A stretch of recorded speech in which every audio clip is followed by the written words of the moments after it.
Once protected by the Deferred Action for Childhood Arrivals program, Akiko now feels exposed. She arrived in America from the Philippines at age 10 and studied to be a nurse. Deportation's always a fear, but there's also the fear of not being able to pay for your rent or pay for your food. The Trump administration says ending DACA allows Congress to replace a legally suspect executive order with something far more durable, a federal law.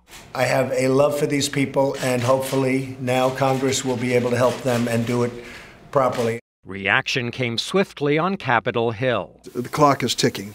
We are now in a countdown toward deportation for 780,000 protected by DACA today. We need to pass in this month of September a DREAM Act, a permanent law in this country that says that these young people will have their chance to become part of America's future. 70% of Americans at least want to give these kids a second chance and a good life in our country. You should want them to stay.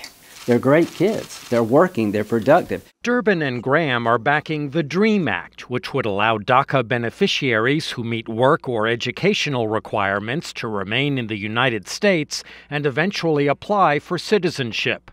Democrats are demanding prompt votes. We're ready to pass it.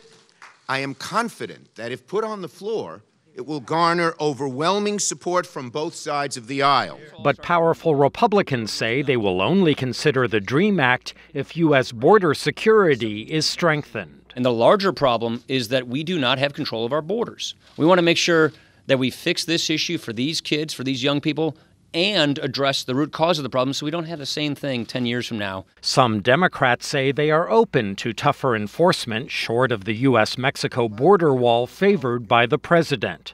But they fear negotiations will drag on and delay congressional action, putting people like Akiko at risk. We should all be able to dream together and to work hard to where we want to go. President Trump tweeted that if Congress fails to act, he, in his words, will revisit the issue. Michael Bowman, VOA News, the Capitol.